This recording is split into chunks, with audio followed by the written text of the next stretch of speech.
اور ان کی تفریح کے مطابق ہم انہیں ٹریٹ کریں, ہم انہیں لاجواب نہ کریں, ہم انہیں مطمئن کریں.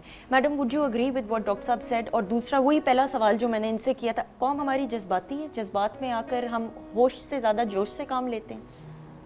دیکھیے جذباتی ہونا برا نہیں ہے, صحیح, اس لیے کہ وہ آپ کو ایک موٹیویشنل دکھاتا ہے انیشیٹو اپنے اندر کہ آپ نے کچھ کر گزر. ٹھیک ہے, اگر آپ اس کو چینلائز کریں پازیٹیو ڈائریکشن میں اور ریشنلائز کر کے کریں تو پھر تو بڑی اچھی بات ہے, میں سمجھتی اس میں کوئی برا نہیں. اور میں تو ڈاکٹر صاحب کی باتیں بہت توجہ سے سن رہی ہوں, کیونکہ میں نے ایک چھوٹا اسکول اب شروع کیا ہے, ساری عمر تو کالج کے اور قانون کے طلباء طالبات کو, تو چھوٹے بچوں کے ساتھ انٹریکٹ کرنے کی بات ہی اور ہوتی ہے. اور میں سمجھتی ہوں کہ زمانے کے ساتھ جو تبدیلیاں آتی ہیں نا, جو ڈاکٹر صاحب نے ابھی بات کی کہ آپ پرانی وہ ساری باتیں کرتے جائیں, جیسے حضرت علی کا قول ہے, نہیں آپ نئے زمانے کی باتیں کریں. اور اقبال نے بھی کہا فکر فردہ نہ کروں محو غم دوش رہوں. بات تو یہ ہم نے کل کا, جو آنے والا کل ہے اس کا سوچنا ہے, جو گزر گیا ہے اس کا نہیں. اور آج کل تو آپ دیکھیں, اگر آپ اخبار اٹھائیں گے روز تقریباً کسی نہ کسی خاص موضوع پہ تذکرہ ہوتا ہے, اور کہتے ہیں آج ڈے آف دا چائلڈ ہے, آج جو دن ہے وہ انوائرنمنٹ ہے آج اس کا.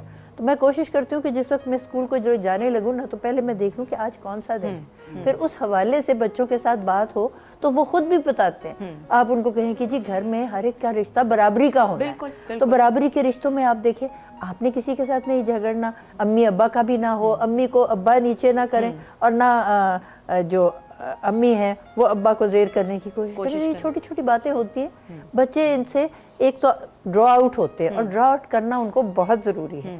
لیکن جن لوگوں نے بچوں کی تعلیم تربیت شروع سے کی ہو نا, وہ میں سمجھتی ہوں بہت بڑی ایڈوانٹیج پہ ہے, کیونکہ وہ بچوں کی سائیکالوجی کو سمجھتے ہیں. اور اب یہ جو صورتحال ہے اس میں ان کی سائیکالوجی سے ایک نتیجے اچھے نکالنا جو ہے وہ ہم سب پہ آئے, وہ ہم سب کی ذمہ داری ہے. یہ نہیں کہ ہم مایوسی کی طرف جائیں اور ہم یہ سوچیں کہ ہمارے پر تو بہت بڑا سانحہ ہوا ہے, اب اس کو ہم کیسے اس کا ازالہ کریں گے. ازالہ کرنا تو سوچنا یہ کام تو ہمارا ہی ہے.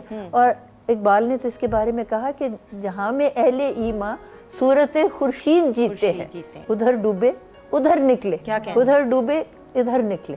تو بس بات یہی ہے کہ کوئی ایسا سانحہ ہو تو اس میں آپ نے کوئی اچھائی کا پہلو نکالنا ہے لازمی, اور لوگوں کو انسپائر کرنا ہے. خاص طور پہ جو وہی نسل ہے نا جو ان کے پیئرز ہیں, ان کے اوپر سب سے گہرا اثر ہوا ہے, تو ان کو اس میں سے ڈرا آؤٹ کرنا. اور وہ یہ کہتے ہیں کہ ہم اس ملک کے لیے جو بھی ان کے ہیں خواہشات وہ کریں گے, اور اگر وہ نہیں کر سکے جو شہید ہو گئے ہم ان کی جگہ کریں, ہم ان کی جگہ تو یہ بہت بڑی بات ہے. صحیح. سو بیسیکلی تمام لوگوں کا, چاہے وہ اسٹوڈنٹس, پیرنٹس ہوں یا ٹیچرز ہوں, اسکول ایڈمنس, تمام اسٹیک ہولڈرز کا بڑا اہم کردار ہے بچوں کو اس سائیکی کو میچور کر. اچھا قول آپا, جس طرح ہم نے بات کی متحد ہونے کی, جی ملک کے ہم تمام لوگ پاکستانی بھائی ہیں, جو یہ پولیٹیکل پارٹیز ہیں, اب اس سب سانحے کے بعد کیا اسٹریٹجیز ہونی چاہیے؟ آپ یہ بھول جائیں کہ فلاں پارٹی نے کیا کیا, فلاں دھر نے یہ وہ ساری چیزوں کو مائنس کر کے کیا اسٹریٹجیز ہونی چاہیے جو اپنانی چاہیے؟ ایک تو یہ ہے کہ جی میں یہ سمجھتی ہوں, میری ذاتی رائے یہ ہے کہ جب ٹیررسٹ اٹیک کرتے ہیں کسی بھی اس میں عمارت پہ, اسکول ہو جائے یا مسجد ہو جائے یا کوئی بھی ادارہ ہو جائے, جیسے کراچی مرین پہ حادثہ ہو گیا تھا, تو اس میں جو سب سے مین فیکٹر تھا یہ تھا جو میں سمجھی ہوں کہ جب تک اندر کا بندہ باہر والے ساتھ کانٹیکٹ میں نہ ہو, باہر والے کو کیا پتا کہ یہاں پہ کیا ہو رہا ہے. سو ہمیں یہ دیکھنا چاہیے سب سے پہلے کہ جو ہم امپلائیز ہم نے رکھے ہوئے ہیں اس ادارے میں, اس کو سکین کیا جائے کہ اس کا بایو ڈیٹا کیا ہے, اس کا خاندان کیا ہے, اس کا اٹھنا بیٹھنا کن لوگوں کے ساتھ ہے, کہاں جاتا ہے کہاں جائے. تھوڑی سی ہمیں محنت کرنی پڑے گی, لیکن اس سے یہ ہوگا کہ ہمیں پتہ ہوگا کہ یہ بندہ جو ڈاؤٹ فل ہے, یہ جو ہمارے بندے امپلائیز ہیں یہ جو ہیں یہ ٹھیک ہے, سنسیئر ہے, بایو ڈیٹا چیک کرنا پڑے گا. بقاعدہ چیک کی ہم رکھ لیتے ہیں, اس کا یہی ہوتا ہے کہ بتا دیتا ہے کہ جی فلاں جگہ سے انٹر ہو جانا, گارڈز وہاں کھڑے ہوں گے, سٹاف جو ہے اس کمرے میں بیٹھا, سب چیزوں کا پہلے ہی بتا دیں, سب کچھ بتا, اس لیے وہ ایزلی آتے ہیں. ٹھیک ہے جی, آتے ہیں, حملہ کرتے ہیں, نقصان کرتے ہیں اور ایزی پھر بھاگ بھی جاتے ہیں.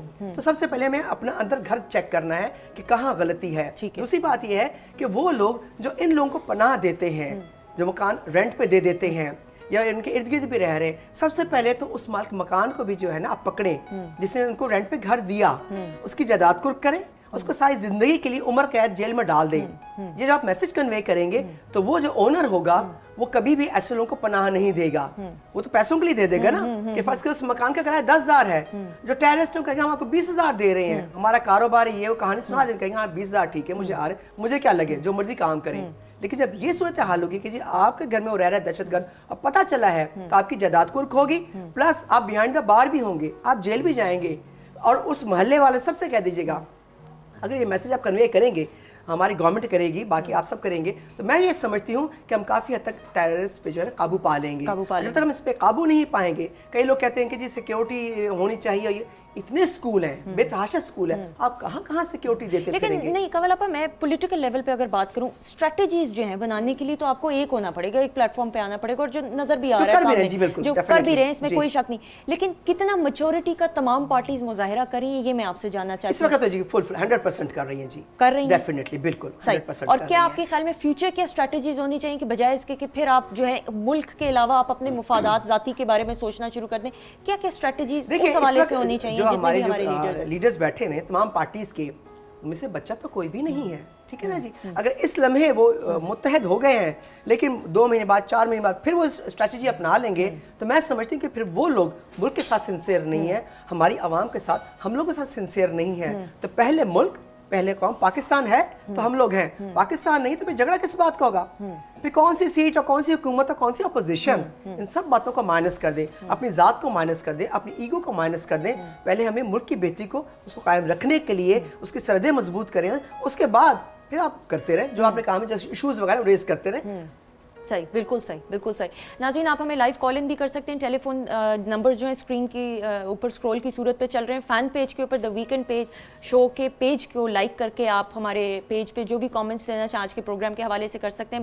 بات وہی ہے کنول آپا میڈم کہ آپ گھر کا جو سربراہ ہوتا ہے, جتنی بھی ہماری پولیٹیکل پارٹیز ہیں, ہمارے جو لیڈرز ہیں, اگر ملک کے سربراہ ہی کانفیڈنس نہیں گھر کے افراد کو دیں گے تو وہ کانفیڈنس پھر کہاں سے آئے گا. ہم تو تلاش کرتے ہیں اپنے لیڈرز کے اندر کہ وہ کانفیڈنس نظر آئے, وہ تمام چیزیں نظر آئیں تاکہ ہم لوگوں کے اندر ہمت آئے. اور اس میں کوئی شک نہیں, اس ایک ایسی چیز کے اوپر, اس واقعے کے اوپر میڈم آپ اگری کریں گے کہ سارے متحد تو ایٹ لیسٹ ہوئے ہیں جتنے بھی پولیٹیکل ہیں, لیکن اسٹریٹجائز کرنا اور کون سی چیز پہلے کرنی ہے, کون سی سب سے اہم ہے. جو سب سے بڑا مسئلہ ہمارا اس وقت ہے, اور جس کے لیے 18ویں ترمیم میں بھی جی آیا, کہ ہر بچے کو 5 سے 16 سال کی عمر تک تعلیم دے. اور یہ واقعہ بڑا افسوسناک ہے کہ یہ تعلیم کے ادارے میں ہوا, لیکن اس سے ہم کو پیچھے نہیں ہٹنا بالکل. اگر سب لوگ تعلیم یافتہ ہوں, اور اگر یہ بھی پاکستان کے باشندے, میں امید کرتی ہوں یہ نہیں, تو پھر ایسا واقعہ کبھی ہوتا ہی نہیں. 2.5 کروڑ ہمارے بچے اس وقت اسکول نہیں جا رہے. یہ ہم سب کا کام ہے, ہم اور سب چیزوں کو پیچھے چھوڑیں, ان کو کم سے کم تعلیم گاہ تک پہنچانا, اور ان کو وہاں صحیح مثبت تعلیم. اب دیکھیں نا, طبقاتی تو تعلیم ہے, کوئی انگریزی پڑھا رہا ہے, کوئی اردو پڑھا رہا ہے, کوئی مدرسے کی پڑھا رہا ہے. ایک قسم کی ڈائیورسٹی ٹھیک ہے, بڑی اچھی بات ہے, لیکن تعلیم میں ہم طبقات نہیں لا سکتے. ہمیں ایک جیسا رکھنا ہے تمام ملک میں کریکولم. اور یہ جو مدرسے ہیں ان کو بھی قومیایا جانا چاہیے, کوئی وجہ نہیں, یہ کوئی سیکرڈ کاؤز نہیں ہے. اب یہ دیکھیں فرقہ بندی ہے, کہیں اور کہیں ذاتیں ہیں, کیا زمانے میں پنپنے کی یہی بات ہے. یہ فرقہ واریت سب, اور یہ مدرسوں میں ہی بہت ساری ٹریننگ ٹیررسٹ کو بھی ملتی ہے, جو کہتے ہیں جی نہیں زیادہ تر تو بڑے اچھے, زیادہ تر بڑے اچھے ہوں, جو برے ہیں ان کا بھی تو ہم نے کچھ کرنا. اس لیے ٹرانسپیرنسی ضروری ہے, مانیٹرنگ ضروری ہے. تمام ادارے جو ہیں وہ منسٹری آف ایجوکیشن کے تحت ہونے چاہیے, اور وہاں ایسے لوگ ہونے چاہیے جو سوچ بچار کر کے کریکولم ڈیزائن کرے, اور ایک جیسا ہو, چاہے کوئی پرائیویٹ سکول میں پڑھے, چاہے کوئی سرکاری سکول میں پڑھے, یا کوئی مدرسے. ہم نے ایک کال لینی ہے, پہلے ہم کالر سے بھی بات کریں گے. میں اس پہ تھوڑا سا میرا یہ ہے کہ کچھ ایسے سکولز ہیں ہمارے جو کہ بچے ہیں ہمارے جو کہ ویسے ہی سکولز نہیں جانا چاہتے, ان کے ماں باپ کہتے ہیں کہ اب پڑھ لکھ کے کیا ہی نوکری کر لینی, ساری وہ سفارشیں ہوتی ہیں, رشوت دینی پڑتی ہے. ہمارے ساتھ اس وقت ایک بہت اہم MQM کے مرکزی رہنما ڈاکٹر فاروق ستار صاحب ہمارے ساتھ ٹیلی فون لائن پہ موجود ہیں. السلام علیکم ڈاکٹر صاحب. جی وعلیکم السلام. بہت شکریہ کہ آپ نے قیمتی وقت نکالا ہمارے پروگرام کے لیے. ڈاکٹر صاحب یہ جو ثانیہ ہوا ہے یہ صرف پشاور کے اندر نہیں بلکہ پورے ملک کو, پوری دنیا کو اس نے ہلا کے رکھ دیا ہے. آپ کیا کہیں گے ثانیہ کے بعد جتنی بھی پولیٹیکل پارٹیز ہیں, کیا آپ کو لگتا ہے کہ وہ جو اسٹریٹجیز بنانی ہے وہ اس حوالے سے متحد ہیں, ایک پلیٹ فارم میں ہیں کہ نہیں؟ دیکھیے پہلی بات یہ ہے کہ جو ریسنٹ ہسٹری ہے اس میں اتنا بدترین ثانیہ اور اتنا انسانیت سوز ثانیہ پوری دنیا میں کہیں نہیں ہوا. تو سب سے پہلے تو ہمیں اس بات کا احساس ہونا چاہیے کہ اس سے جو پورے دنیا میں ہمارے جو